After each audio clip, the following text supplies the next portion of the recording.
Hi guys, kaganapan dito sa palengke. Dito sa Taytong Road. Super init. Ayan o. Mga tao.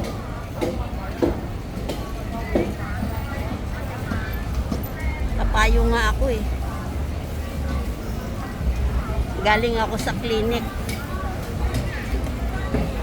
Tapos, diretso ako palengke. Ganyan lang guys. Ang linis ng palengke nila dito. Dito yun sa dry section. Mamaya yung sa wet section.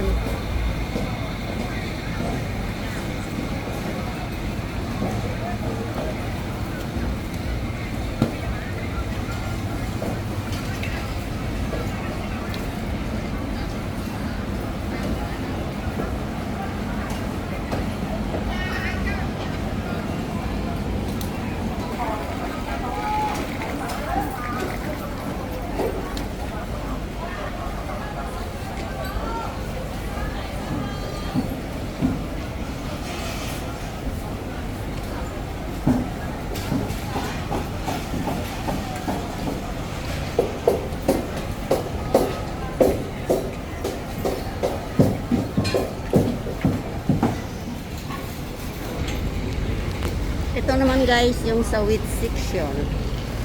Ayan, bilihan ng mga isda. Ayan o, live fish.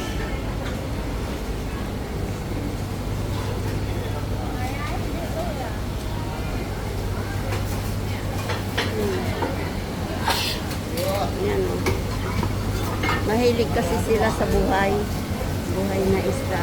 Masarap nga naman ang karne ng buhay na isda kasi manamis-namis. Malaki ito guys. Hindi ko na kayang ikutin kasi ano eh. Meron pa to doon sa dulo. Kasi baka hinahanap na ako ng mga amo ko. Ayan o. Ito yung mga shells.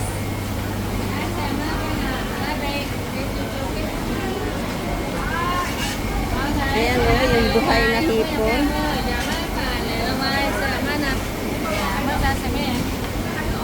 Mahal yung buhay kasi. Ayan o, tumatalon-talon pa siya. Ayan, mga isda guys. Tuntok-tuntok. Ayan o, yung isda o, may kisay-kisay pa yan.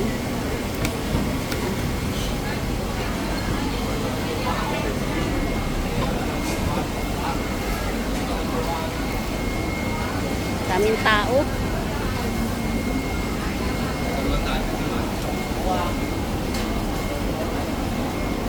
Mga fresco pa talaga mga isda eh. Fresco pa. Yung guys oh. Fresco pa talaga. Sarap niyan sa bawan no. Ayan, lumabas na ako guys kasi daming tao, bangga-bangga.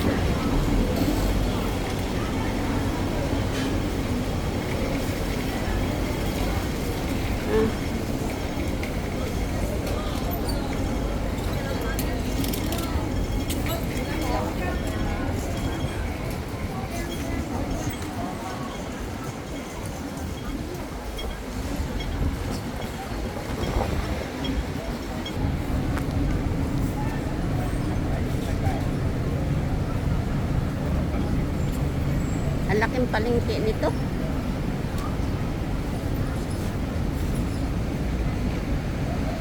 Maraming palengke dito, dalawang palengke ito. Taytong na ano, Taytong Market at saka yung sa Honglok Road. Pero yung sa Taytong ang pinakamalaki. Lahat andito na.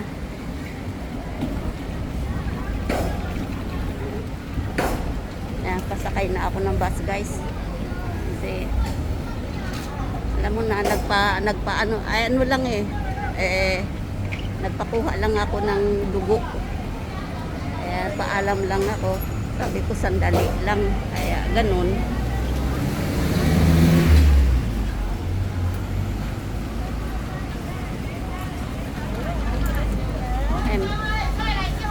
Ito yung bilihan naman ng mga tinapay. O, gulay din dito.